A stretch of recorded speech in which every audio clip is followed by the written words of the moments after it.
அனைவருக்கும் வணக்கம். நம்ம இன்றைக்கி என்ன பார்க்க போகிறோம் அப்படின்னு கேட்டிங்கன்னா, பரிவர்த்தனை ஆகும்போது நம்மளுக்கு அதனால் என்ன யூஸ், அதனால் என்ன பயன், பரிவர்த்தனை ஆகும்போது நம்மளுக்கு என்ன பயன் அப்படின்னு சொல்லி இன்றைக்கி பார்ப்போம். எப்பயுமே ஒரு ஜாதகத்தில் இருவேறு கிரகங்கள் தங்களுடைய சொந்த வீடுகளை மாற்றிக்கொள்வது தான் பரிவர்த்தனை. அதாவது 2 கிரகங்கள் தங்களுடைய சொந்த வீடுகளை மாற்றிக்கொள்வது, அதுதான் பார்த்திங்கன்னா பரிவர்த்தனை. அதில் இப்போ இந்த இடத்துல சூரியன் இருக்குன்னு வைங்க, இங்கே செவ்வாய் இருக்கு. இப்போ இந்த இடத்துல பாருங்கள், சூரியன் செவ்வாய் வீட்டில் இருக்கிறாரு, செவ்வாய் சூரியன் வீட்டில் இருக்கிறாரு. அப்போ இந்த இடத்துல உங்களுக்கு பரிவர்த்தனை.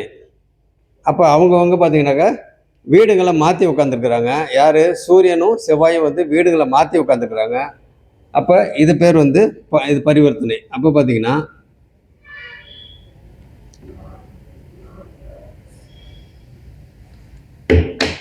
இரு வேறு கிரகங்கள் தங்களுக்குள்ள வீடுகளை மாற்றிக்கிறது தான் பரிவர்த்தனை. அதே மாதிரி இந்த இடத்துல பேர் எக்ஸாம்பிள் குரு. அப்போ சனி வீட்டில் குரு உட்காந்துருக்கிறாரு, குரு வீட்டில் சனி உட்காந்துருக்கிறாரு. இந்த வீட்டில் இங்கே பார்த்தீங்கன்னா உங்களுக்கு இங்கே மேஷத்தில் சூரியன் உட்காந்துருந்தாரு, இங்கே சிம்மத்தில் செவ்வாய் உட்காந்துருந்தாரு. இங்கே பார்த்தீங்கன்னா மீனத்தில் சனி உட்காந்துருக்கிறாரு, மகரத்தில் குரு உட்காந்துருக்கிறாரு. இந்த இடத்துல பார்த்தீங்கன்னா இதுவும் பரிவர்த்தனை தான். இந்த இடத்துல பாருங்கள், சனி வீட்டில் குரு உட்காந்துருக்கிறாரு, குரு வீட்டில் சனி உட்காந்துருக்கிறாரு.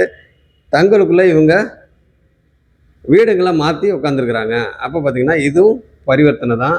அப்போ உங்களுக்கு இந்த ரெண்டு பரிவர்த்தனையில்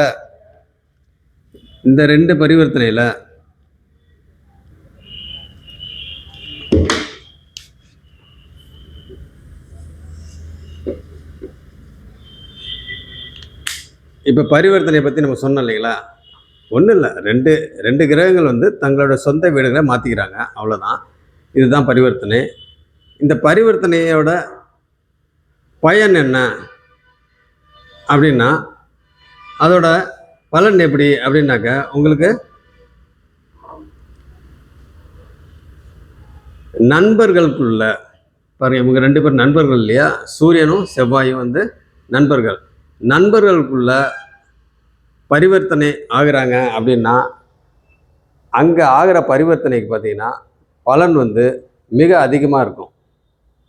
ஏன் அப்படின்னு கேட்டிங்கன்னா, இவங்க நண்பர்கள் இங்கே இருக்கிறாங்க. இங்கே சூரியன் உச்ச வலுவோடு இருக்கிறாரு. அப்போ இந்த இடத்துல உங்களுக்கு 2 பேரும் தங்களுக்குள்ள வீடை மாற்றிக்கிறப்ப ஆட்சி மூலத்திரிகோணம் என்ற வலுவோடு இவங்க 2 பேரும் பரிவர்த்தனை ஆகிறாங்க. இந்த பரிவர்த்தனை ஆகும்போது இவங்க என்னவாகிறாங்க? ஆட்சி மற்றும் மூலத்திரிகோண வலுவோடு இருக்கிறாங்க அப்படின்ற மாதிரி அர்த்தம். அப்போ அதே மாதிரி இங்கே பார்த்தீங்கன்னா இவங்க 2 பேரும் நண்பர்கள், ஃப்ரெண்டு. அப்போ அந்த ஃப்ரெண்டு அப்படின்றதுக்கும் இந்த இடத்துல சனி குரு, இவங்க 2 பேரும் இவங்க ஃப்ரெண்டு. இவங்க பார்த்தீங்கன்னாக்கா சமம் அப்படின்னாவே உங்களுக்கு சனிக்கு குரு பகைவர் கிடையாது, நண்பரும் கிடையாது.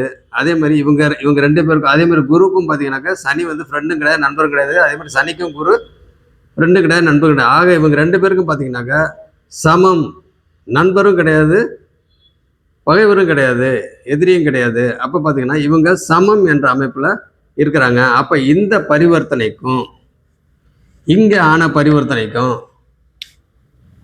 சூரியன் செவ்வாய் இங்கே ஆன பரிவர்த்தனைக்கும் வித்தியாசம் இருக்குங்களா? இங்கே நண்பர்களுக்குள்ள ஆகிற பரிவர்த்தனை அதோட வலு அதிகம். ஏன்னா மூலத்திரிகோணம் ப்ளஸ் ஆட்சி. இங்கே பரிவர்த்தனை ஆகிறதுனால இங்கே ஆட்சி மட்டும்தான். அப்போ பார்த்தீங்கன்னா உங்களுக்கு இந்த 2 இடத்துலையும் பாருங்கள் வித்தியாசம் இருக்குது.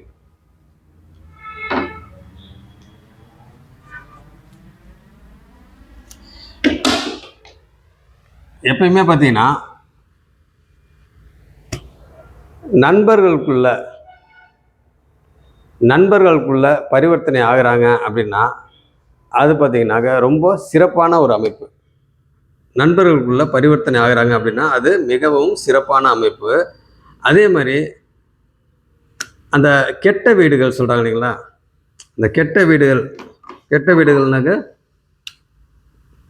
ஃபார் எக்ஸாம்பிள் வந்து சுக்கிரன் இங்கே இருக்கிறாங்க, இங்கே வந்து பார்த்தீங்கன்னாக்கா குரு, எங்கே சுக்கிரன் வந்து மீனத்தில் இருக்கிறாங்க, அதே மாதிரி குரு வந்து பார்த்தீங்கன்னாக்கா ரிஷபத்தில் இருக்கிறாங்க, லக்னம் வந்து துலா லக்னம்னு வச்சுங்க.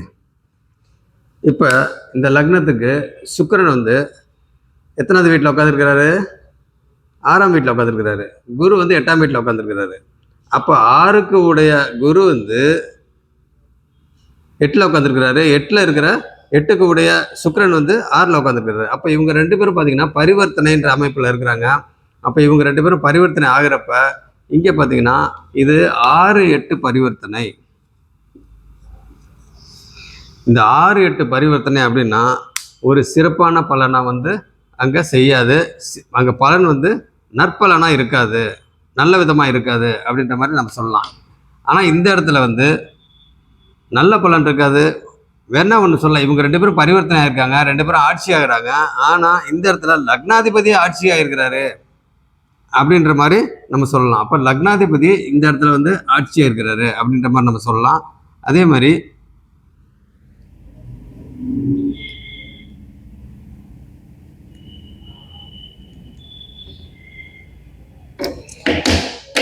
நண்பர்களுக்குள்ள ஆகிற பரிவர்த்தனை வந்து ரொம்ப நல்ல பரிவர்த்தனை. அதோட பலன் வந்து பார்த்திங்கனாக்கா மிக மிக நல்ல விதமாக இருக்கும் அப்படின்ற மாதிரி நம்ம சொல்லலாம். அதே மாதிரி வந்து கெட்ட வீடுகள், அவங்க 2 பேரும் பரிவர்த்தனை, கெட்ட வீடுகளோட அதிபதிகள் வந்து பரிவர்த்தனை ஆகும்போது வீடுகள் வந்து மாற்றிக்கிறப்ப அங்கே வந்து நற்பலன்கள் வந்து இருக்காது. அந்த இடத்துல வந்து பெருசாக வந்து நல்ல விதமாக சொல்ல முடியாது. அந்த ஒரே ஒரு விஷயம் மட்டும் சொல்லலாம், என்னது, சுக்கிரன் அதாவது லக்னாதிபதி வந்து ஆட்சியாக இருக்கிறாரு அப்படின்ற மாதிரி நம்ம சொல்லலாம். சரி, ரைட்டு. இப்போ பார்த்திங்கன்னா அடுத்தது உச்ச கிரகங்கள் வந்து பரிவர்த்தனை ஆகிறாங்க அப்படின்னா என்ன ஆகுங்க? உச்ச கிரகங்கள் பரிவர்த்தனை ஆனால் அங்கே பார்த்திங்கனாக்கா உங்களுக்கு உச்சத்திலிருந்து பவர் இறங்குவாங்க.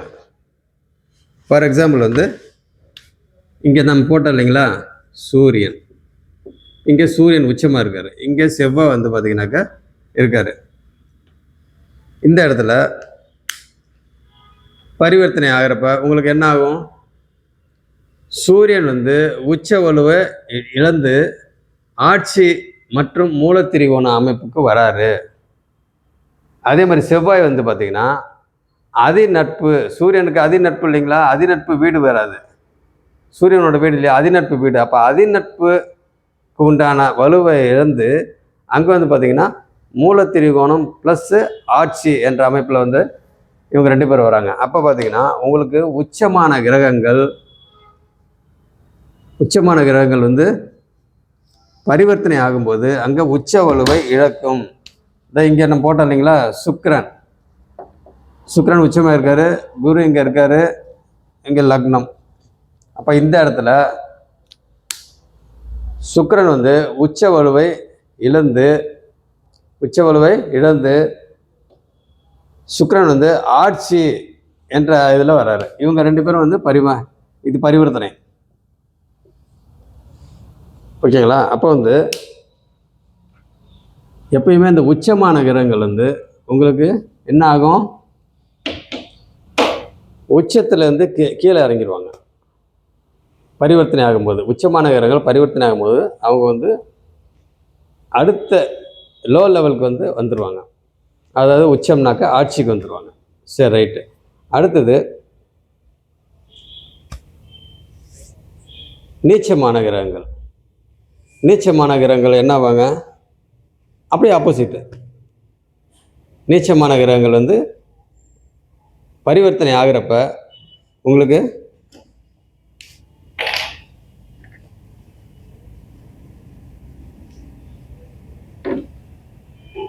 நீச்சமான கிரகங்கள் பரிவர்த்தனை ஆகும், நீச்ச பங்கம் ஆயிடுறாங்க. ஃபார் எக்ஸாம்பிள் வந்து இப்போ நம்ம போட்டோம் பாருங்கள், சனி குரு, இங்கே குரு நீச்சம். அப்போ இந்த இடத்துல பரிவர்த்தனை என்ற அமைப்பில் பார்த்தீங்கன்னாக்கா இங்கே குரு வந்து நீச்சத்தில் இருக்கிறாரு. அவர் பரிவர்த்தனையில் நீச்ச பங்கமாகி அவர் ஆட்சி என்ற வலுக்கு போகிறாரு. அப்போ பார்த்தீங்கன்னா இந்த இடத்துல ஆட்சி என்ற வலுக்கு அவர் போகிறாரு. அதே மாதிரி உச்சம் நீச்சம். அடுத்தது வக்ரமான கிரகங்கள் வந்து பார்த்திங்கன்னா பரிவர்த்தனை ஆகும்போது என்ன ஆவாங்க, அங்கே வக்ர நிவர்த்தி ஆகிடுவாங்க. வக்ர நிவர்த்தி ஆகி வக்ரகதியாக இருக்கிறது நேர்கதி ஆகிடுவாங்க. வக்ரகதின்றது என்னது, நம்மளுடைய தோற்றத்துக்கு பார்த்திங்கனாக்கா பின்னோக்கி, ஆனால் அங்கே வந்து பின்னாலாம் வர்றது கிடையாது, நம்ம தோற்றத்துக்கு பின்னோக்கி வர மாதிரி ஒரு ஃபீலிங். அந்த ஃபீலிங் வந்து இல்லாமல் நேராகிடும், அதாவது நேர்கதியாகிடும். பின்னோக்கின்ற தோற்றம் வந்து அங்கே முன்னால் போகிற மாதிரி ஒரு ஃபீலிங். அப்போ பார்த்தீங்கன்னா அந்த இடத்துல உங்களுக்கு என்ன ஆகும், வக்ரகதியாக இருக்கிறது நேர்கதியாகிடும். அப்போ வக்ரமான கிரகங்கள் வந்து பரிவர்த்தனை ஆகும்போது வக்ர இதுலேருந்து வெளியே வந்து அங்கே நேர்கதியாகிடுவாங்க அப்படின்ற மாதிரி நம்ம சொல்லலாம். அடுத்தது பார்த்திங்கன்னா உங்களுக்கு அஸ்தங்கம். சூரியன்கிட்ட கிரகங்கள் வந்து மிக அருகில் வரப்போ, ரொம்ப நெருங்கி வரப்போ பார்த்திங்கனாக்கா அஸ்தங்கம் ஆவாங்க. அப்போ அந்த அஸ்தங்கமான கிரகங்கள் வந்து பரிவர்த்தனை ஆகும்போது அங்கே அஸ்தங்க தோஷம் நீங்கும். அஸ்தங்க தோஷம் நீங்கும். அப்போ பார்த்திங்கன்னா அந்த இடத்துல அந்த தோஷம் வந்து நீங்கி அவங்க இயல்பாக அவங்களோட பலன் இருக்கும் அப்படின்ற மாதிரி நம்ம பலன் எடுக்கிறப்ப அந்த மாதிரி நம்ம பலன் எடுத்துக்கணும். சரி, ரைட்டு, ஓகே. அடுத்தது கிரகணம். ராகுவோட எந்த கிரகம் மிக நெருக்கமாக வருதோ, ரொம்ப நெருங்கி வருதோ அவங்க கிரகணம் ஆவாங்க.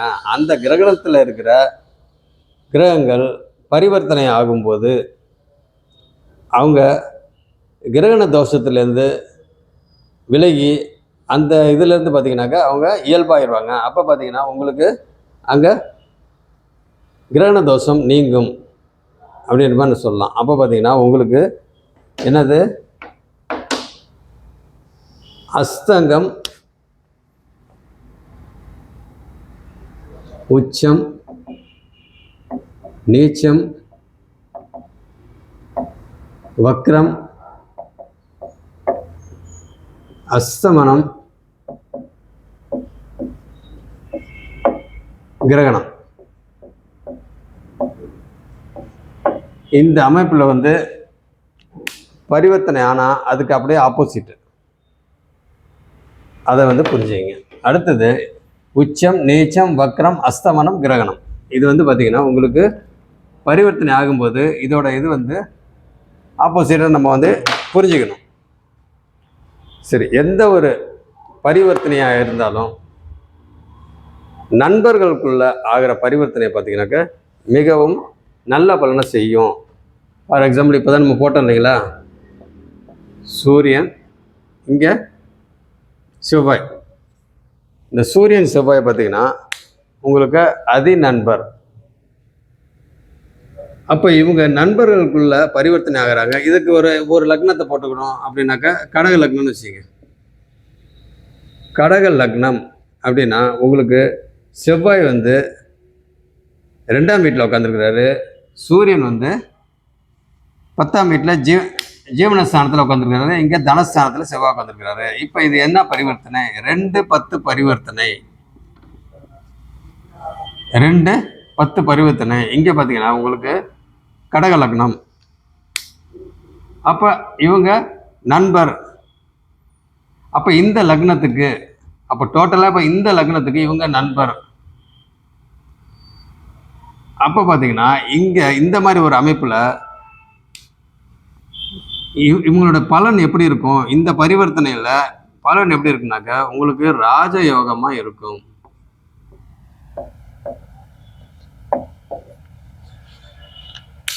இந்த மாதிரி அமைப்பில் பார்த்தீங்கன்னாக்கா ராஜயோகமாக இருக்கும். அதே மாதிரி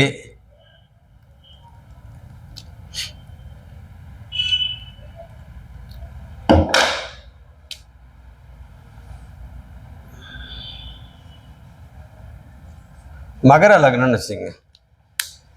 மகர லக்னத்துக்கு சூரியன் வந்து 4ஆம் இடத்துல உட்காந்துருக்கிறாரு, செவ்வாய் வந்து 8ஆம் இடத்துல உட்காந்துருக்காரு. அப்போ பார்த்தீங்கன்னாக்கா 4-8 பரிவர்த்தனை இந்த லக்னத்துக்கு 4-8 பரிவர்த்தனை எப்படி இருக்கும்? இந்த லக்னம் யாருது? மகர லக்னம், சனி. இவங்க 2 பேரும் எதிர்த்தன்மை உடையவங்க. அப்போ பார்த்தீங்கன்னாக்கா இங்கே நல்ல பலன் இருக்காது. இங்கே பரிவர்த்தனை ஆனாக்கா நல்ல பலன் இருக்காது. ஏன் அப்படி கேட்டிங்கனாக்கா 4-8 பரிவர்த்தனை இந்த லக்னத்துக்கு இவங்க ஆகாதவங்க. இதே கடக லக்னத்துக்கு பார்த்தீங்கன்னா அவங்க ஃப்ரெண்டு. அப்போ பார்த்தீங்கன்னா இந்த மாதிரி இருக்கிற பரிவர்த்தனை தான் நம்மளுக்கு வந்து எப்பயுமே நல்லது பண்ணும். அதனால் எப்பயுமே வந்து